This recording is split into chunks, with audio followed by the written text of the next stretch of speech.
electronic project တွေအကြောင်းစဉ်းစားလိုက်ရင်လေစွမ်းအားကြီးလေတွေဖြစ်စည်းကကြီးလေလို့ထင်တတ်ကြတယ်မဟုတ်လားဒါပေမဲ့လက်မအရွယ်ပိုဖျားလေးတစ်ခုက smart home တစ်ခုလုံးကိုအားတစ်ခါသွင်းရုံနဲ့လက်နဲ့ချီပြီးအလုပ်လုပ်စေနိုင်နေဆိုရင်ကောဘယ်လိုလဲ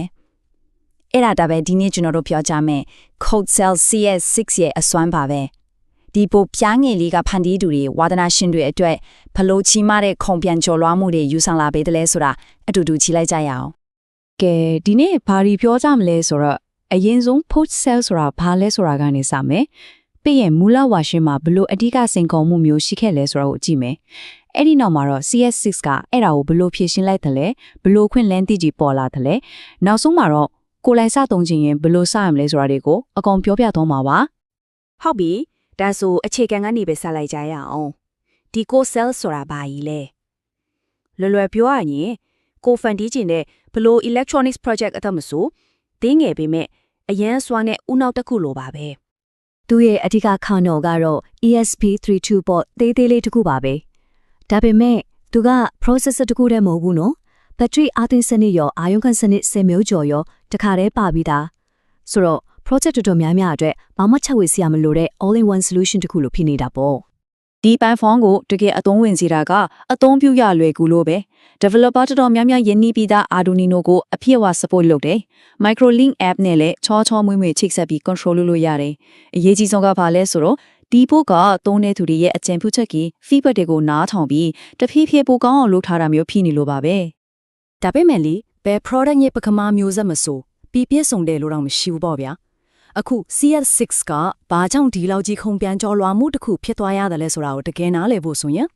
မူလခိုးဆဲမှာဘလို့အကြီးမားလုံးစိန်ခေါ်မှုတစ်ခုရှိခဲ့လဲဆိုတာကိုအရင်သိဖို့လိုတယ်ဆိုတော့တခြားနေရာတွေမှာအရန်ကောင်းနေတဲ့ဒီဘိုလေးကိုနောက်ကျန်နေစေခဲ့တဲ့အဓိကအကန့်အသတ်ကဘာဖြစ်မလဲ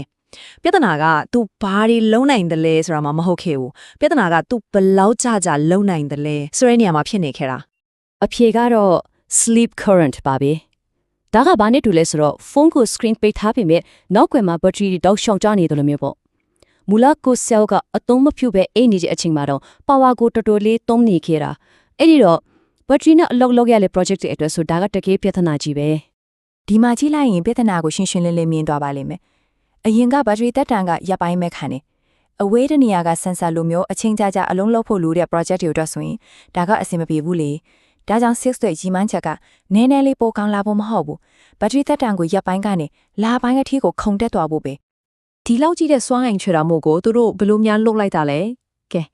Code Cell CS6 ကဒီ power ပြဿနာကိုဘလို့အပြီးတိုင်ဖြေရှင်းလိုက်တယ်လဲဆိုတာကြည့်လိုက်ကြရအောင်ဖြေရှင်းချက်ကရိုးရှင်းပေမဲ့အရန်အစွမ်းထက်ပါတယ် CS6 ရဲ့နှလုံးသားဖြစ်တဲ့ processor ကိုအသစ်လဲလိုက်တာပဲ ESP32C6 ကိုပေါ့ဒီ chip အသစ်တစ်ခုက power ကိုချွေတာပေးနိုင်တာတခုတည်းမဟုတ်ဘူး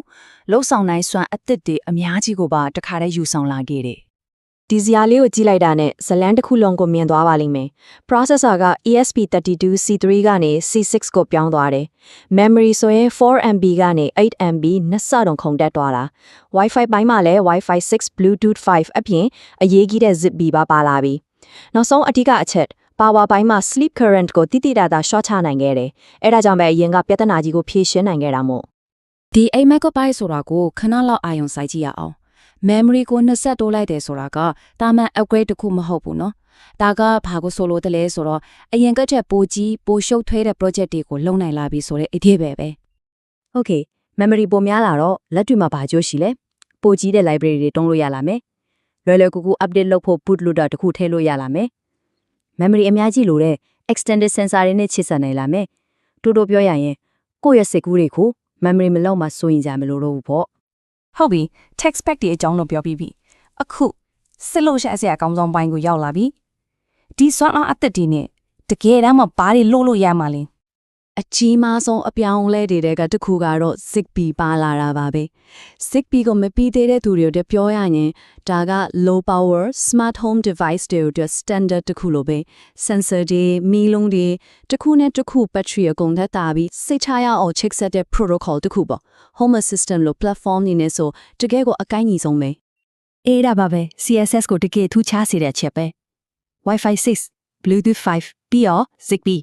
ဒီသုံးမျိုးစလုံးကိုဒီလောက်သေးတဲ့ low power book လေးတစ်ခုထဲမှာပေါင်းထည့်ပေးလိုက်တာ ဒါ smart home project တွေအတွက်ဖိနိုင်ခြေတွေကိုအများကြီးပို့တိုးသွားစေတယ်အထူးသဖြင့်ကိုပိုင် smart home system တည်ဆောက်နေတဲ့သူတွေအတွက်ပေါ့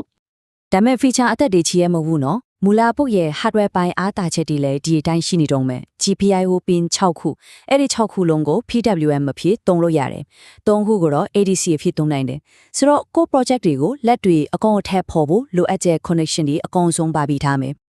hardware ဖြင့် software ပိုင်းမှာလည်း microlink app နဲ့ချောချောမွေ့မွေ့ချိန်ဆက်နိုင်တယ်အဲ့ဒါကဘာကောင်းလဲဆိုတော့မော်တာတွေမီးလုံးတွေကိုဘူးတွေကထုတ်ပြီးတာနဲ့ဖုန်းကနေတိုက်ရိုက် control လုပ်လို့ရတယ် prototype လုံးတာစမ်းသက်တာတွေရမ်းမြန်သွားတာပေါ့